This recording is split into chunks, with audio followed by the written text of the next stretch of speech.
যখন জেনার সবচেয়ে বড় সরকারি কর্মকর্তা ডিএম সালমা বেগমের বাবা সাধারণ পোশাকে এক বড় সরকারি ব্যাংকে টাকা তুলতে যান, তখন ব্যাংকের সব কর্মকর্তা তাকে গরিব, বৃদ্ধ বা ভিখারি মনে করেন।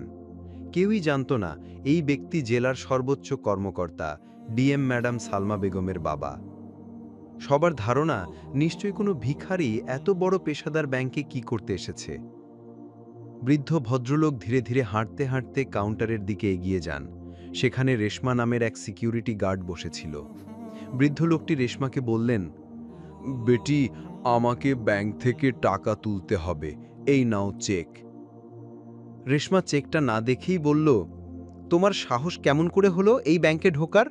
এই ব্যাংক তোমাদের মতো লোকদের জন্য না। তুমি তো একজন ভিখারি। এটা বড় লোকের ব্যাংক। এখানে বড় বড় মানুষের অ্যাকাউন্ট থাকে। তোমার মতো লোকের সাধ্য নেই এখানে অ্যাকাউন্ট খোলার। এখান থেকে বের হয়ে যাও, না হলে মেরে দাঁড় করিয়ে দেব। বৃদ্ধ লোকটি শান্তভাবে বললেন, বেটি, আগে চেকটা দেখো, আমাকে 5 লাখ টাকা তুলতে হবে। এ কথা শুনে রেশমা আরও রেগে উঠে বলল, এটা কি মজা করার জায়গা? তুমি যা বলবে আমি তাই বিশ্বাস করব? তোমার মতো লোকের 5 লাখ টাকা? জীবনে কখনো দেখেছো এমন টাকা? তাড়াতাড়ি এখান থেকে চলে যাও, না হলে টেনে হিঁচড়ে বের করে দেব। ঠিক তখনই ব্যাংক ম্যানেজার কেবিন থেকে বের হয়ে জিজ্ঞেস করলেন, এত চিৎকার করছে কে?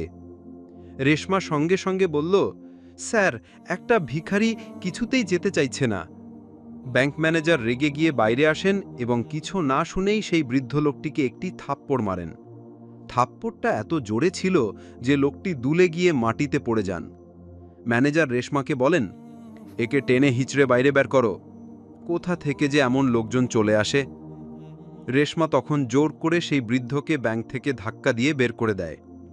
সেই সময় ব্যাংকে উপস্থিত সব গ্রাহক ও কর্মীরা চুপচাপ দাঁড়িয়েছিলেন।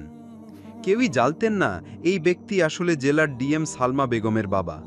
আর পুরো ঘটনা ব্যাংকের সিসিটিভি ক্যামেরায় রেকর্ড হচ্ছিল। বাড়ি ফিরে বৃদ্ধ কাঁদতে কাঁদতে তার মেয়ে সালমা বেগমকে ফোন করেন এবং পুরো ঘটনা জানান, কিভাবে ব্যাংকে তাকে অপমানিত ও লাঞ্ছিত করা হয়েছে। এটা শুনে সালমা ভেতর থেকে কেঁপে ওঠেন। এটি তার কাছে আগুনে পোড়ার মতো কষ্টদায়ক। তিনি কাঁদতে কাঁদতে বাবাকে বলেন, বাবা, আগামীকাল আমি নিজে তোমার সঙ্গে ব্যাংকে যাব এবং তোমার টাকাটা তুলব। পরের দিন সকালে ডিএম সালমা বেগম সাধারণ একটি সুতির শাড়ি পরে বাবার সঙ্গে ব্যাংকে যাওয়ার জন্য প্রস্তুত হন। বাবা মেয়ে একে অপরকে জড়িয়ে ধরেন, চোখে জল আর বেদনা। তিনি ভাবেন, বাবার ত্যাগ আর কষ্টেই তিনি আজকের এই উচ্চ পদে। সব কষ্ট যেন ভুলে যান। ঠিক সকাল 11টা বাজে বাবা মেয়ে ব্যাংকের সামনে পৌঁছান। তখনও ব্যাংক খুলেনি, যদিও ব্যাংক খোলার সময় সকাল 10টা। সালমা শান্তভাবে ব্যাংকের দরজার পাশে বসে অপেক্ষা করতে থাকেন।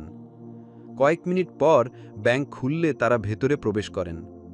তাদের পোশাক এতটাই সাধারণ ছিল যে উপস্থিত গ্রাহক ও কর্মীরা তাদের কোনো গ্রামীণ সাধারণ মানুষ বলেই ধরে নেয়। কেউই কল্পনা করতে পারেনি যে ইনি আসলে সেই সালমা বেগম, জেলার ডিএম। সালমা ধীরে ধীরে বাবার হাত ধরে কাউন্টারের দিকে এগিয়ে যান। সেখানে আগের সেই রেশমা গার্ড বসেছিল। সালমা বিনয় ভরে বলেন, ম্যাডাম, আমাদের টাকা তুলতে হবে, বাবার ওষুধ কিনতে হবে, আর কিছু জরুরি কাজও আছে। রেশমা দুজনকেই মাথা থেকে পা পর্যন্ত ভালো করে দেখে। সাধারণ ধুতি পাঞ্জাবিতে এক বৃদ্ধ আর সাধারণ জামা কাপড়ে এক তরুণী।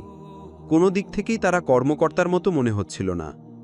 রেশমা ব্যঙ্গ করে বলল, আপনারা হয়তো ভুল করে অন্য ব্যাংকে চলে এসেছেন। এই ব্রাঞ্চ হাই প্রোফাইল ক্লায়েন্টদের জন্য। সালমা হালকা হেসে উত্তর দিলেন, একবার চেক করে দেখুন না ম্যাডাম, যদি না থাকে তাহলে আমরা চলে যাব।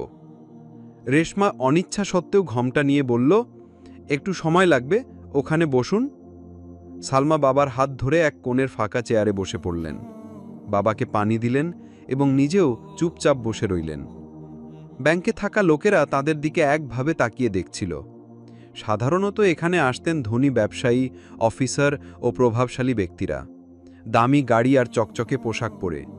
সেখানে সাধারণ পোশাকে বসে থাকা বাবা মেয়েকে সবাই অস্বাভাবিক মনে করছিল। চারপাশে ফিসফিস শুরু হয়ে যায়। কোন গ্রাম থেকে এসেছে? নিশ্চয় পেনশনের ব্যাপারে এসেছে। ওদের তো এখানে অ্যাকাউন্ট থাকার কথাই না। সালমা সব শুনছিলেন, কিন্তু ছিলেন সম্পূর্ণ শান্ত। তার বাবা কিছুটা অস্বস্তিতে ছিলেন, কিন্তু মেয়ের ধৈর্য দেখে নিজেকে সামলে নিচ্ছিলেন।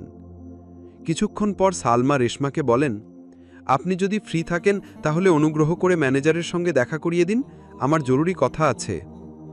রেশমা বিরক্ত হয়ে ম্যানেজারের কেবিলে কল দেয়। স্যার, একজন মহিলা এসেছে, বলছে আপনার সঙ্গে দেখা করতে চায়, পাঠিয়ে দিই? ম্যানেজার জানালার পাশে থেকে উঁকি দিয়ে দেখে এক সাধারণ মহিলা তার বাবার সঙ্গে বসে আছেন। একটু অফিসার মনে হচ্ছে না। সে ঠান্ডা গলায় বলে, আমার কাছে ফালতু লোকদের জন্য সময় নেই, বসে থাকুক। রেশমা এসে বলল, আপনি ওয়েটিং চেয়ারে বসে থাকুন, স্যার একটু পরে ফ্রি হবেন। সালমা কিছু বললেন না, শুধু বাবার হাত ধরে চুপচাপ শান্তভাবে বসেছিলেন। কিন্তু বাবার অস্থিরতা ও চারপাশের ফিসফিস দেখে সালমা বাবার হাত ধরে বললেন, বাবা, মনে হচ্ছে আমরা যে অপেক্ষা করছি এতে এদের কিছুই যায় আসে না। আমাদের পরে অনেকে এসে টাকা তুলে নিয়ে গেল, কিন্তু আমাদের বসিয়ে রেখেছে, এখন আমাকেই কথা বলতে হবে। তিনি ধীরে ধীরে উঠে দাঁড়ালেন। শাড়ির আঁচল ঠিক করে সরাসরি ম্যানেজারের কেবিনের দিকে এগিয়ে যান। ম্যানেজার, যে জানালার পেছন থেকে তাকিয়েছিল, কিছুটা ঘাবড়ে যায়। সে তাড়াতাড়ি বেরিয়ে এসে সালমার সামনে দাঁড়িয়ে বলে, হ্যাঁ বলুন, কি দরকার? সালমা খামটা বাড়িয়ে দিয়ে বললেন, আমাকে টাকা তুলতে হবে, বাবার ওষুধ নিতে হবে, আর কিছু দরকারি কাজও আছে। এই নিন চেক, একবার দেখে নিন। ম্যানেজার খামটা হাতে না নিয়েই কর্কশ গলায় বলে, যখন অ্যাকাউন্টে টাকা থাকে না তখন লেনদেন হবে কিভাবে? তোমাকে দেখে তো মনে হয় না যে অ্যাকাউন্টে টাকা থাকবে তোমার, বড় এসেছে টাকা তুলতে। সালমা তখনও খুব শান্তভাবে বলেন, আপনি যদি একবার চেক করে দেখতেন তাহলে ভালো হতো, অনুমান করে কিছু বলা ঠিক নয়। ম্যানেজার এবার হেসে উঠে বলে, ভাই, অনেক অভিজ্ঞতা আছে আমার, আমি মানুষের চেহারা দেখেই বুঝতে পারি কার কত সামর্থ্য। রোজই আসে তোমার মতো ছোট লোকজন, এটা তেমন কিছু না। তোমার অ্যাকাউন্টে টাকা থাকবে এটা আমি বিশ্বাসই করি না। আর ঝামেলা করো না, দেখো সবাই তোমাকেই দেখছে। পরিস্থিতি উত্তপ্ত হয়ে উঠছিল। ম্যানেজার বলল, ভালো হয় যদি তুমি এখন চলে যাও। সালমা বেগমের মুখ তখনও স্থির, কিন্তু চোখে তখন আর শান্তি ছিল না, বরং কঠোরতা ছিল স্পষ্ট। তিনি কিছু না বলে খামের মধ্যে রাখা কাগজগুলো টেবিলের ওপর রেখে নরম স্বরে বলেন, ঠিক আছে, যাচ্ছি, তবে একটা অনুরোধ, এই খামের ভিতরে যা আছে একবার পড়ে দেখবেন, হয়তো আপনার কাজে আসবে। এই কথা বলে তিনি বাবার হাত ধরে দরজার দিকে এগিয়ে যান, কিন্তু দরজার কাছে পৌঁছে হঠাৎ থেমে গিয়ে পেছন ফিরে তাকান, গভীর দৃষ্টিতে ম্যানেজারের দিকে তাকিয়ে বলেন, আপনার এই ব্যবহারের ফল আপনাকে ভোগ করতেই হবে, সময় তা বুঝিয়ে দেবে। পুরো ব্যাংক এক মুহূর্তের জন্য স্তব্ধ হয়ে যায়। না কোনো চিৎকার, না কোনো হাঙ্গামা, শুধু সম্মানবদ্ধ একটি হুঁশিয়ারি, যা এক প্রলয়ের পূর্বাভাসের মতো ছিল। ম্যানেজার থতমত খেয়ে নিচু গলায় বলে, ছোট লোক হলে মানুষ যা খুশি তাই বলে, যাক, যেতে দাও। সে আবার নিজের সিটে ফিরে যায়। তার সামনে সেই খামটি এখনও টেবিলের ওপরেই ছিল, অপঠিত, অবহেলিত। সে জানত না সেই খামের মধ্যেই লুকিয়েছিল এমন এক সত্য যা তার পুরো জীবন বদলে দিতে চলেছে।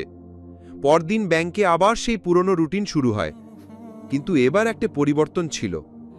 আগের দিন ডিএম সালমা বেগম তার বাবার সঙ্গে যে অপমানের শিকার হয়েছিলেন, আজ তিনি আবার ব্যাংকে প্রবেশ করেন। কিন্তু আজ তার পরনে সাধারণ শাড়ি নয়, ছিল একজন উচ্চপদস্থ কর্মকর্তার আত্মবিশ্বাসী পোশাক। তার সঙ্গে ছিলেন তার বাবা। তারা প্রবেশ করতেই ব্যাংকের সবাই তাকিয়ে থাকে তাদের দিকে।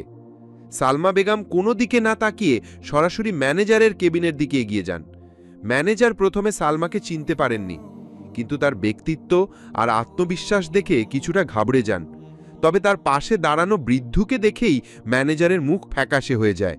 এই তো সেই লোক যাকে তিনি সেদিন থাপ্পড় মেরে বের করে দিয়েছিলেন। ভয় ম্যানেজার নিজেই কেবিন থেকে বেরিয়ে আসেন। সালমা বেগম সরাসরি তার সামনে গিয়ে দাঁড়ান এবং কঠোর গলায় বলেন, ম্যানেজার সাহেব, আমি গতকালই বলেছিলাম আপনার ব্যবহারের ফল আপনাকে পেতে হবে। আপনি শুধু আমার বাবাকে নয়, তার মতো হাজারো সাধারণ নাগরিককে প্রতিদিন অপমান করে চলেছেন। এখন সময় হয়েছে তার প্রতিদান পাওয়ার। ম্যানেজার ঘাবড়ে গিয়ে বলেন, আপনি কে আমাকে শেখানোর? সালমা তার কথা মাঝপথেই থামিয়ে এক কঠোর হাসি দিয়ে বলেন, আমি এই জেলার জেলা প্রশাসক ডিএম সালমা বেগম, আর আমি এই ব্যাংকের 8% শেয়ার হোল্ডারও আছি। আর এই মহৎ ব্যক্তি হচ্ছেন আমার বাবা, যার সঙ্গে আপনারা ভয়ানক দুর্ব্যবহার করেছেন। এক মুহূর্তে পুরো ব্যাংক স্তব্ধ হয়ে যায়। সব কর্মচারী, গ্রাহক, এমনকি দরজার পাশে দাঁড়িয়ে থাকা নিরাপত্তারক্ষী হতবাক হয়ে যায়। ম্যানেজারের মুখের রং উবে যায়। সে কিছু বলার আগেই সালমা বেগম আবার বলেন, আপনাকে এই মুহূর্ত থেকেই ব্যাংক ম্যানেজারের পদ থেকে বরখাস্ত করা হচ্ছে। এখন আপনার পোস্টিং ফিল্ডে করা হচ্ছে, যেখানে আপনাকে প্রতিদিন সাধারণ মানুষের সঙ্গে মিশে রিপোর্ট তৈরি করতে হবে। সালমা বেগম তার ফাইল থেকে একটি কাগজ বের করে টেবিলে রাখেন। কাগজটিতে ছিল ম্যানেজারের বদলির নির্দেশ। এবার ম্যানেজার পুরোপুরি ঘেমে একাকার, কাঁপা গলায় বলল, ম্যাডাম, আমার ভুল হয়ে গেছে। আমি সত্যিই লজ্জিত। কালকের আচরণের জন্য অন্তর থেকে ক্ষমা চাইছি। সালমার চোখ তখনও স্থির ছিল, কিন্তু কণ্ঠে ছিল সেই ন্যায়বোধ যা একজন প্রকৃত কর্মকর্তার পরিচয়। তিনি বলেন, কোন ভুলের জন্য ক্ষমা চাইছ? শুধু আমার বাবাকে অপমান করেছিলে বলে? নাকি সেই সব সাধারণ গ্রাহকদের জন্য যারা সাদামাটা পোশাকে আসে আর যাদের তুমি জামাকাপড় দেখে বিচার করো? ব্যাংকের গাইডলাইন কখনো পড়েছ? তাতে স্পষ্ট লেখা আছে, প্রত্যেক গ্রাহক সমান, কেউ ধনী বা গরিব নয়। যদি কোনো কর্মচারী বৈষম্যমূলক আচরণ করে, তার বিরুদ্ধে কঠোর ব্যবস্থা নেওয়া হবে। এক মুহূর্ত থেমে আরও কঠোর গলায় বলেন, আমি চাইলে আজই তোমাকে চাকরি থেকে বরখাস্ত করতে পারতাম, কিন্তু আমি তোমাকে নিজেকে সংশোধন করার একটা সুযোগ দিচ্ছি। পরের বার শুধু তোমার চাকরি নয়, তোমার পরিচয়ও মুছে যাবে। এরপর তিনি ব্যাংকের সেই নিরাপত্তারক্ষী রেশমাকে ডাকেন। রেশমা ভয়ে কাঁপতে কাঁপতে সামনে আসে, চোখে জল, কাঁপা হাতে বলল, ম্যাডাম, দয়া করে ক্ষমা করে দিন। আমি খুব বড় ভুল করেছি। ভবিষ্যতে আর কখনো কাউকে এইভাবে বিচার করব না। সালমা বেগম তার দিকে তাকিয়ে বললেন, কাপড় দেখে কখনো কাউকে ছোট মনে করো না। আজকের শিক্ষা সারা জীবন মনে রেখো। একবার ক্ষমা করেছি, বারবার করব না। ব্যাংকের সব স্টাফ তখন মাথা নিচু করে দাঁড়িয়েছিলেন। সালমা সবার দিকে তাকিয়ে বললেন, পদ নয়, চিন্তাধারা একজন মানুষকে বড় করে তোলে। যে মানুষ মানবিকতা বোঝে, সেই প্রকৃত কর্মকর্তা। এই কথা বলে সালমা বেগম তার বাবার হাত ধরে ব্যাংক থেকে বেরিয়ে যান। ব্যাংকের ভেতরে কয়েক মুহূর্তের জন্য নীরবতা নেমে আসে। তারপর ধীরে ধীরে সবাই একে অপরের দিকে তাকায়। তাদের চিন্তাধারা বদলে গিয়েছিল। সেদিনের পর থেকে ব্যাংকের পরিবেশ বদলে যায়। প্রত্যেক গ্রাহক সম্মান পেতে শুরু করে। কারো পোশাক দেখে তাকে আর গরিব বলা হয়নি। সবাই বুঝে গিয়েছিল, কখনো সাধারণ মানুষকে তুচ্ছ ভেবো না। হয়তো সেই মানুষটাই একদিন তোমার সামনে বিশেষ মানুষ হয়ে দাঁড়াবে। বন্ধুরা, এই গল্পটি আমাদের একটি গভীর শিক্ষা দেয়। আমাদের দেশে প্রায়ই দেখা যায়, মানুষ অন্যকে তার পোশাক, অবস্থা বা অবস্থান দেখে বিচার করে। কিন্তু এই গল্পটি শেখায়, কাউকে তার পোশাক বা সরলতার কারণে কখনোই ছোট ভাবা উচিত নয়। হয়তো সেই মানুষটাই আপনার থেকেও অনেক উঁচু পদে বা সম্মানজনক অবস্থানে রয়েছেন। প্রত্যেক মানুষকেই সমান সম্মান দেওয়া উচিত, ধনী হোক বা গরিব। সবার সঙ্গে মানবিক আচরণই সত্যিকারের মনুষ্যত্ব। এই হোক আমাদের সভ্যতা।